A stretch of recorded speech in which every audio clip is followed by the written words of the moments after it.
Hi there, I'm AnnaSophia. I am here at the Urban Growers Collective farm in South Chicago. I've partnered with the Wild Elements Foundation, which invests in women-led nonprofits that are aimed at balancing the relationship between humanity and the earth.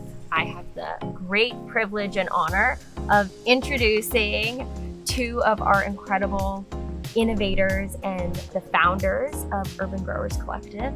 I'm Laurel Sims. I'm co-founder with Erica Allen, and we're urban farmers and policymakers and advocates for good food for everyone.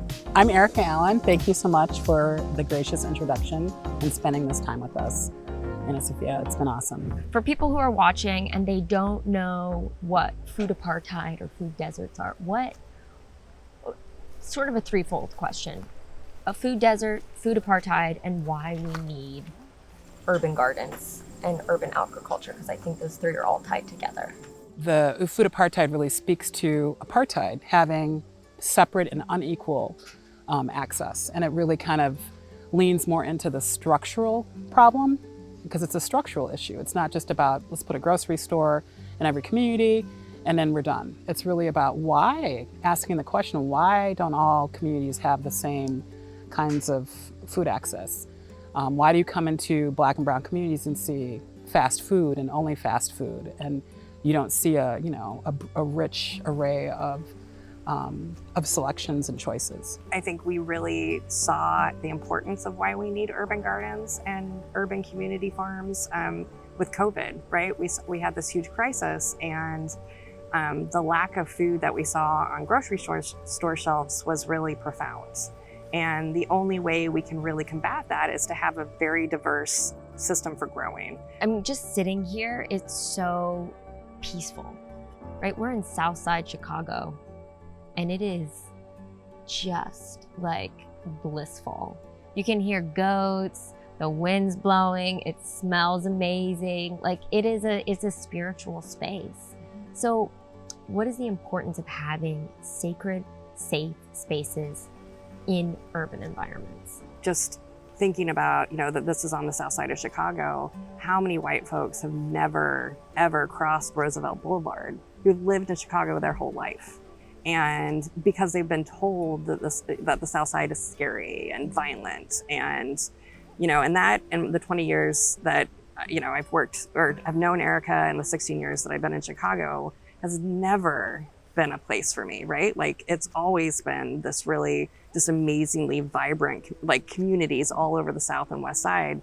But it's something that white folks will not experience because they've been told that, these aren't sacred spaces, that they're just other spaces. And so that othering is just so powerful. And when we allow that to dictate how we operate in life, it really, I think, creates these systems that allow folks to not to be totally under-resourced. And that's what we're really trying to fight against. It's apartheid. It's like, you don't go, if you're this, you don't go there. If you're this, you can be there. So it has become codified, and it's like so much to dismantle. And if everybody can kind of use the food system, I got to go to this garden because that's my job. That's not safe, but at least I know I have a safe place to land. And then I can create a pathway, all of us, to get from here to there. Why is it important to reframe what it means to be a farmer? Who can be a farmer? And giving power back to predominantly Black people who have been pushed out of the agriculture system. Sustainable agriculture is hard for everybody, but especially people of color, because we've been so terrorized on the land and also dispossessed of the land. It's such a complex thing, but it's a simple kind of call to action of just start supporting people who, if you know a little bit, that dollar makes a bigger difference when we're playing catch up, and which is why we talk a lot about food equity and how urban agriculture is a major driver in opening that story up. Folks want choice, and they want to be able to get what they desire and what is maybe culturally appropriate for their diet, to be able to really make those kind of informed and cultural choices for the meals that they share. And I think part of that too is it's cilantro, but then it's all of these other kind of hard to find traditional herbs and bringing back those heirlooms, because The broader food system has just given us things that can ship well, they're gonna hold up, that you can put in refrigeration for months, and people don't know that. They think that they're getting this big, pretty, whatever it is, and it's just been, it looks like it was just picked, but it's been in cold storage for 3 months.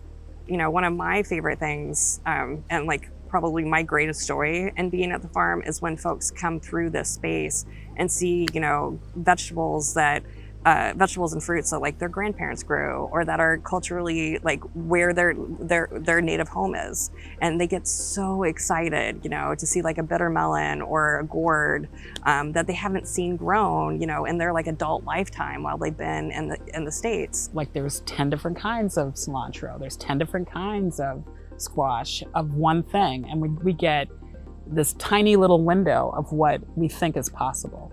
So urban ag allows us to really, you know, expose and show the beauty and the diversity of the plant kingdom in ways that people have never experienced in their, you know, in their day-to-day lives, especially in cities. Everyone's talking about, you know, like what I put in my body and being fearful of that. And just as Erica said, you know, that like big, beautiful tomato that you're eating, to be able to get it to your plate has been gassed, you know, it's been covered in pesticides. So the just sheer volume of things that we put in our bodies to make this food system work so that we can get that tomato that was grown to your plate is just profoundly disgusting and kind of criminal. Yeah, really. Very. Because it makes us sick. It makes us sick. And then we go and have to buy medicine to deal with the sickness that came from the food that we're being told to eat that's good for us. This is geopolitical commerce that folks participate in without thinking about it, and then we're left with a very, very few choices and have to pay the price. But somebody is profiting from that, and that shouldn't happen anymore. I'm so impressed at how you tackle a whole system rather than just doing one thing. You're creating something that's renewable. So we have to dig into the existing food system while we're building this new one. And that's okay. It's like meeting people and ourselves where we're at, knowing that there's so much opportunity for collective growth and understanding, and that people can do this together. I think when I first came to the farm, it's not revolutionary, but it is revolutionary, right? You're growing vegetables, you're growing produce, people have done it forever. It just happens to be in an urban environment, and the change that is surrounding it, the training programs that you have for young people, getting young people involved, subsidizing food, partnering with clinics to make sure that sometimes people are prescribed nutrient-rich food. Like, it's so comprehensive, it's so common sense that when I take a step back, I'm like, how is this not everywhere? And to be able to not have the space that looks so cookie cutter like, you know, traditional farms are in our mind, that it's really a space that's reflecting community and having community input so that folks feel really welcomed and safe.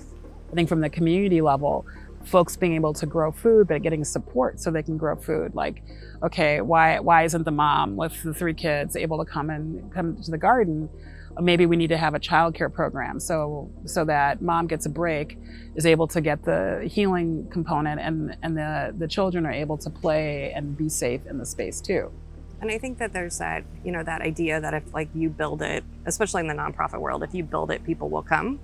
And that's just not true. You know, it's just not true. I mean, we have, you know, teens in our youth program who, you know, have grown up in Chicago who are afraid to go downtown, you know, because that's not for them. Downtown has never been for them. And so for them to go down to one of our urban farms in Grant Park, they're just like, I've never been here, you know, in their like 16 years of life.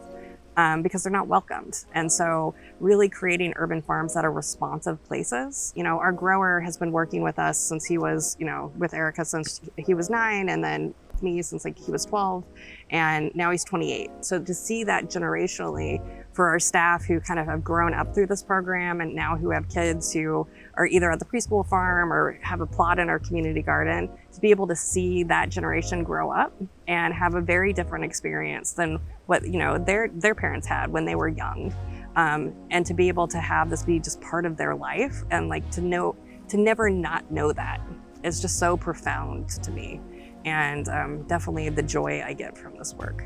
Well, thank you guys so much. Truly, it's just it's such an honor and privilege, and I've learned so much in the days that I've been here. And for people who are watching, I really encourage you to get involved in your local community garden or start one if you don't have one, and get curious about where you see these gaps, where your strengths are, where you can fill them, where your curiosity is. That's awesome. Oh, Thank you. for coming. Thanks for just being Yes. so awesome.